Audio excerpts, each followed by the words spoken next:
folks, welcome to a particularly sunny day, a rather congested workshop, and your next episode of our €1,000 EV build project. Pretty serious episode today, hopefully, where we're going to be putting the motor and the gearbox together, putting them in the car, and at least making the wheels turn if we don't actually move the car for the first time. So let's get straight to it. I'm going to show you guys how we put the motor and gearbox together cheaply. Alrighty, so at this point we have our engine bay emptied out, power washed, power steering system fitted and tested. We have no leaks anywhere of our hydraulic lines, so yay. And this is the point now that a lot of people I have found in the past tend to stall with, because you've got this big open space here, and what are we going to put in? And I think if you can figure out what to put in here, things start to get a little bit easier from there.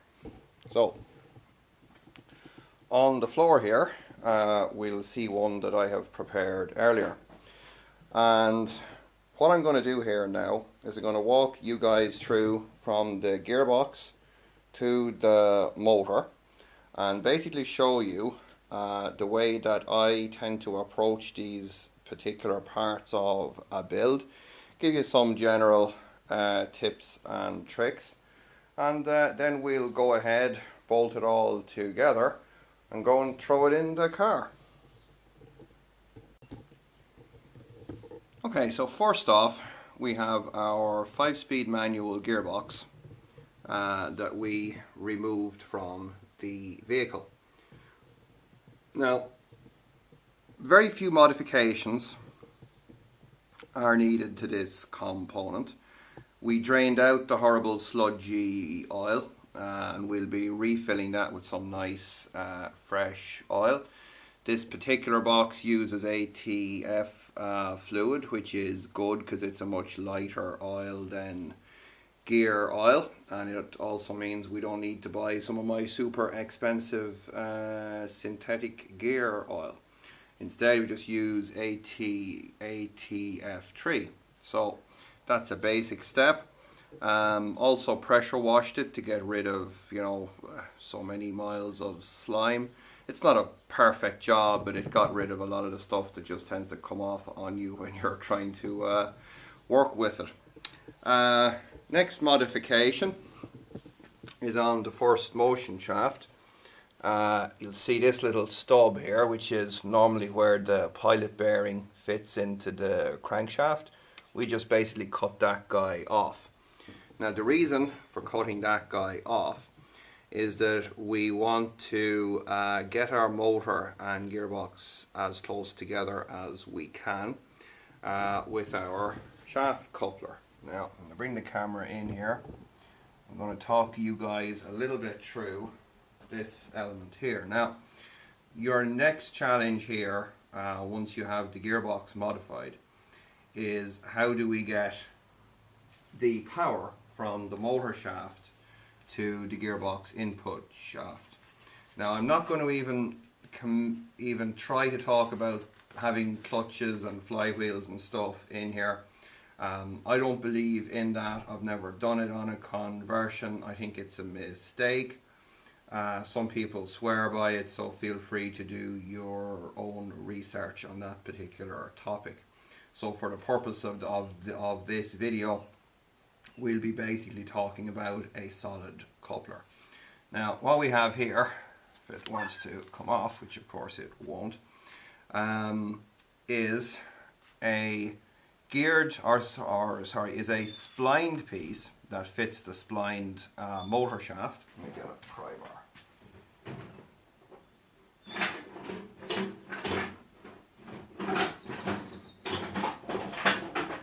I need a bigger toolbox. Really? Seriously? There we go. Okay. Most of these forklift motors come with a spline shaft. They're designed to fit into a gearbox final drive type thing. Now we will be doing a video on modifying a motor as soon as I can get an unmodified motor. But then the best thing that you can do is to get the gear from the forklift gearbox that this guy basically is designed to fit into, so that, you know, then basically lets you have a fitting that goes onto the motor input shaft. Then you get yourself the clutch disc, cut the centerpiece out, and then you have a bit of machining to do to basically line up the two pieces and weld them together. So that's basically how I've always done these.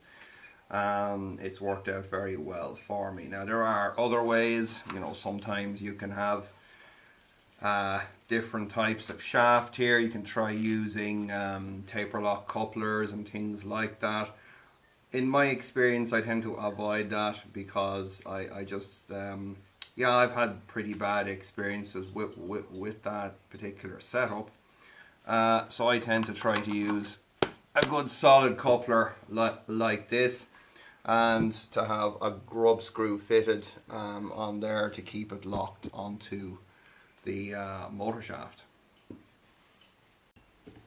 So now you've basically got yourself a method of getting the rotating force from the motor into the gearbox. So the next thing then that you need to achieve is to physically connect the motor to the gearbox bell housing. Now, motors will have all kinds of arbitrary bolt patterns and fixings and things like that.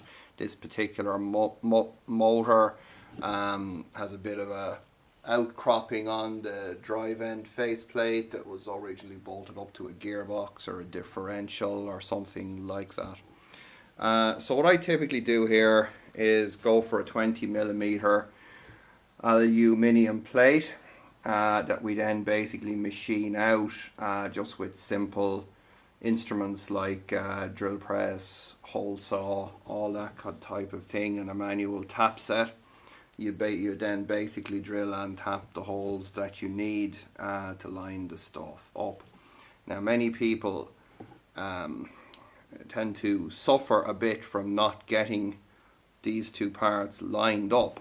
I do have a video from a good few years ago where I did just that with the motor and the gearbox for the E39, so I'll try and put a link in that in the description for you. But basically one of the things I want to talk about is, because this is a very budget build, that if we were to go out and buy a plate like that, it'd be over €100. So you'll see here there's a bit of extra machining went on here. There's some extra holes that we're not using. So what I did was I managed to get this plate for basically scrap price from a company that does CNC machining, and basically all it takes in this type of thing is for somebody to make a single machining mistake, to drill a hole in the wrong place or the wrong size, and you've got to, you know, you've basically got to scrap it and start again. So if you're looking for aluminium plates and things like that for a budget price, it makes a lot of sense to look around those kind of engineering works, machine shops, all that type of place, and they'll usually have something like this that you can get for, you know, very, very cheap, if not free. You know, I think I paid something like €10 for that particular plate.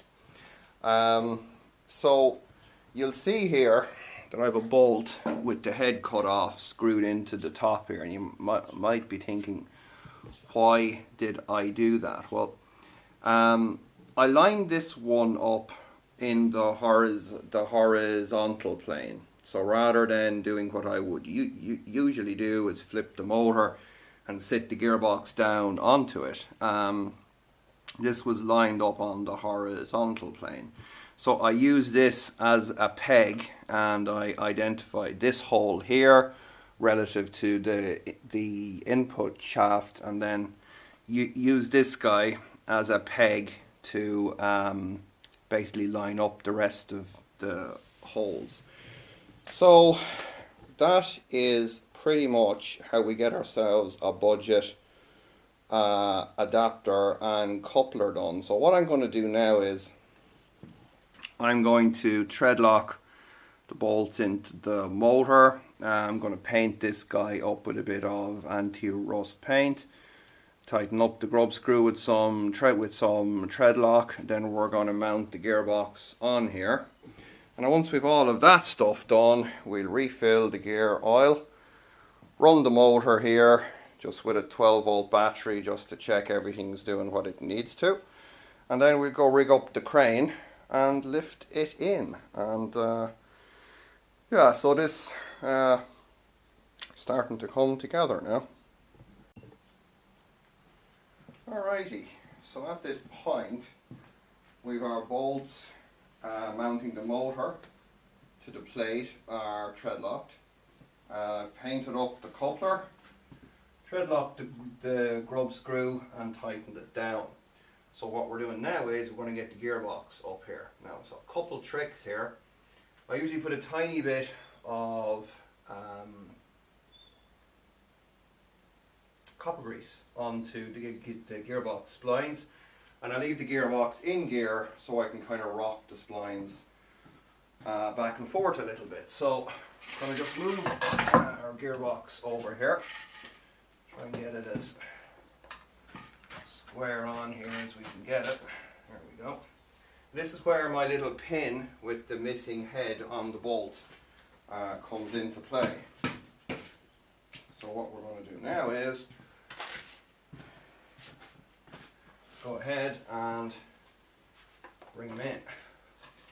And what we want is for it to catch the pin first, and then we can guide up our shafts to connect together. So here comes the pin. Will make a fool of me now because I'm on camera, of course. Here we go. There we are. Oh, yeah. See, told you. Never have too many blocks of wood, guys. That is rule number one. Alright, that should be a bit better now. It's managed to catch my glove, but not my finger. Yay. Alright. So I'm going to lift a little bit. Oh, I see what's happening. There we are. Now, so I'm on the pin. Naturally, anyone that's ever mounted a gearbox to an engine knows that the splines never line up the first time. So what we got to do, we just got to rock it a bit, hopefully. And he's making a fool of me already. There we are. That's it. We are on. So next thing we want to do, and a couple of our nice new bolts in here. So I'm going to thread lock each of these. I've been very optimistic that I've got this right. I think I have. I think I have it right. I guess we'll find out the hard way. If I haven't.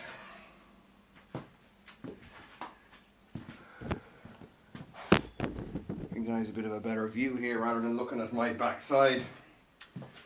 So, get our longer bolts here for the side. That should work. Now,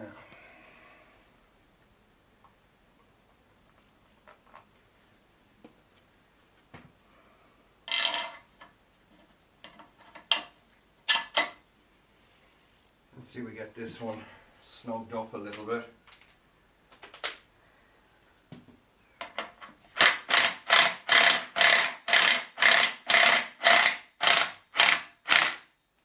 There we we go. There we go now.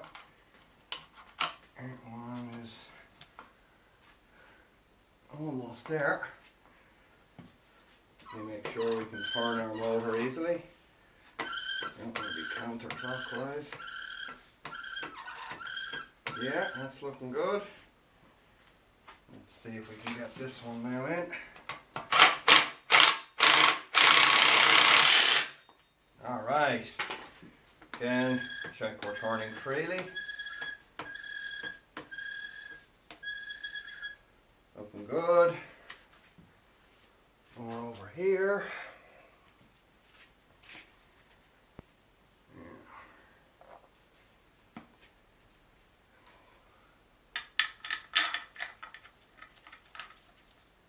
There.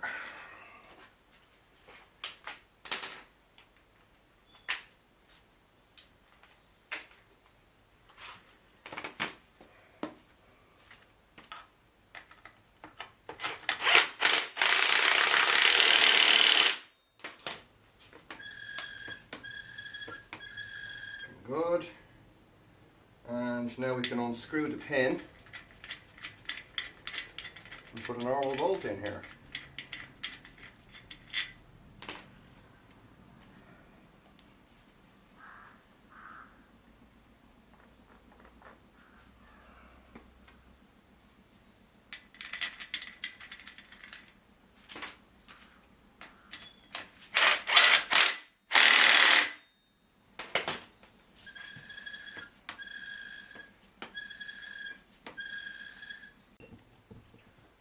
Alright, so we got fresh oil in the gearbox. We are bolted up. I'm going to hit her with a 12 volt battery for the first time.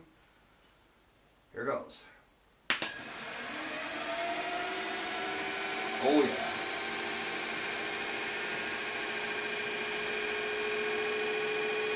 yeah. We be running.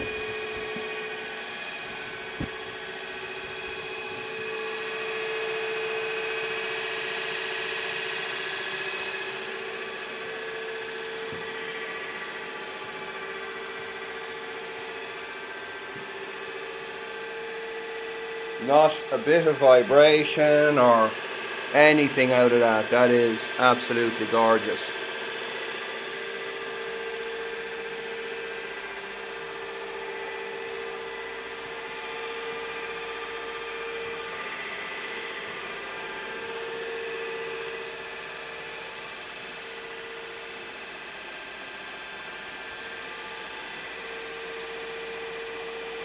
Wow. That just never gets old.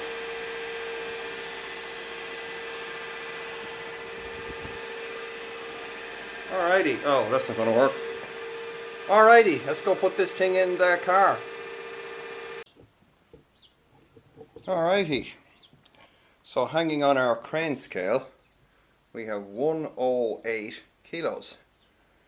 So that is quite a bit less than our diesel engine and gearbox weighed. Now, unfortunately, my load leveler is not really leveling for me, so I'm actually not going to use that. I'm going to take it off because it just doesn't have enough travel. There's not enough weight on the back here for it to be effective. So yeah, I'm going to whip that off, and we'll just sling it here from the front. Hopefully that'll help us in some way. So let's get set up with that, and yeah, then we can see about trying to get this thing into the car. Woohoo! Alrighty folks, so she's in, motor's in, mounted onto my trusty Land Rover engine mountings. With some custom steel brackets bolted into the sides of the motor frame. This one here took a bit more fabrication work because I had to make it bend due to needing to clear the steering column. So we're in, the gear shift linkage is connected, the gearbox cross member is on, and the drive shaft is reinstalled. So Next thing we're going to do is we're going to put a 12-volt battery on there and see if we can get the wheels turning. Okay, I've got a battery rather precariously sitting here. We're in second gear, and here goes nothing. Something's got to be spinning. Oh, that wheel isn't. I think that brake has wedged on. Oh yes! We have wheel spin.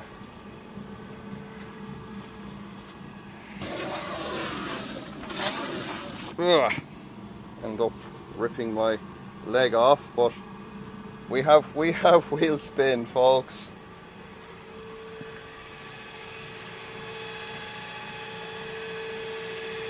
She's alive, except that wheel is stuck, so I'm gonna have to free that off. A few belts of a hammer later,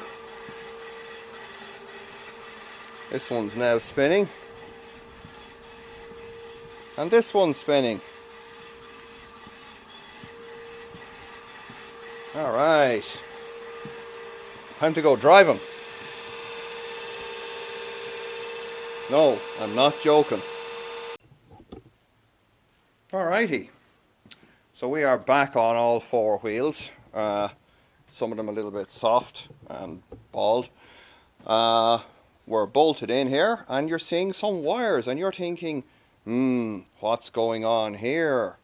Then we follow those wires, I follow in here, and you say, oh my god, no. You say, you have got to be kidding me. That looks like a Tesla module, Damien, you say. And we say, yes, it is. So we are going for a Tesla-powered test drive. With no controller, no power brakes, and no power steering. So do stay with us, because it could end badly. And that would give me better views. Idea. Okay, folks. This is it. Chances are that camera's not going to stay there, so that's not going to end well. Anyway, selecting reverse. Handbrake is off. I've no power steering, no power brakes. Here goes. Boom! Holy Christ! Ah, that worked. Wow. Holy Christ, this car moves. Oh, brakes, brakes, brakes. Okay. Wow. That's interesting. Let's see if we can go forward. Let's try first. Jesus wept. I'm going to have to try and... how am I going to do this? Because I need to steer and I need to... Yeah, so I need one hand for steering. I need one hand for... I suppose I could wedge you guys in there, but that won't look too good. I could try sticking you here. That might stay put. Here goes. Jesus. Ugh. Wow. Okay. Oh, geez. Yeah, the brakes are really crap. Jesus. Wet. This crap works. Okay, I'll try and steer myself out now.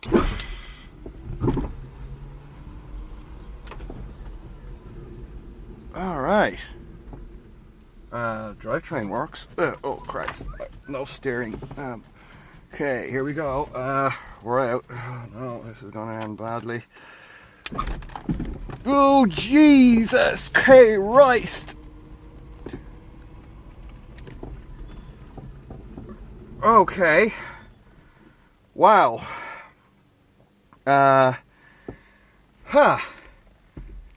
Okay, first gear.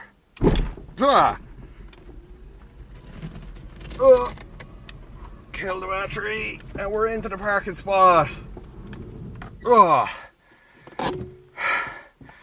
Hey. Okay. Yeah, we need a controller, like stat, because that was crazy.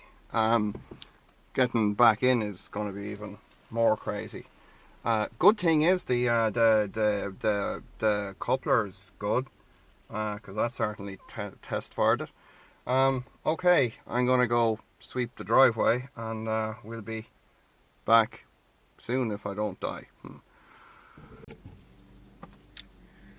Hello and welcome back. We're about to attempt to bring the car back into the driveway. It's not that it may not go well, it's that it won't go well. Alright, there goes nothing. Reverse gear, handbrake off, steering wheel straight. Oh great, so when I hit the gas there's a chance I'm going to just plow into Big Blue. Yay. Okay. We're rolling. Alright. I think I'm getting used to this. It's the old launch control stuff, you know. Yeah, this car so much does not have launch control. Ah! Blimey. We just go in at a bit of momentum here now. Oh, gonna have to do the old hill start, guys. Ah! Holy Christmas. Okay, that worked. So I'm still here. Car drives. When that didn't break the coupler, nothing will. Oh, I actually had the handbrake on. It just, yeah.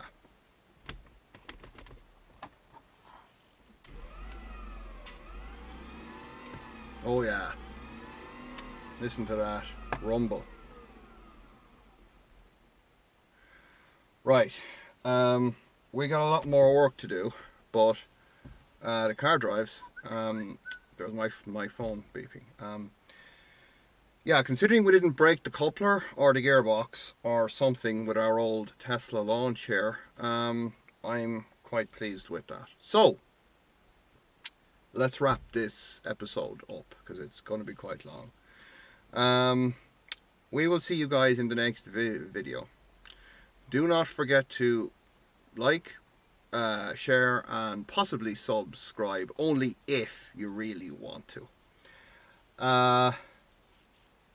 Check the links in the description for my Patreon, PayPal and GitHub in case you want to see the crazy projects that I'm working on or financially support this stuff, but I really don't see why you would want to. Anyway, all that being said, I'm hungry and I am quite tired, so I'm going to wrap the day up as well now. So, woohoo though, the car works. Let's righten up the wheel. So now I got to get a lot of other stuff done. Anyway,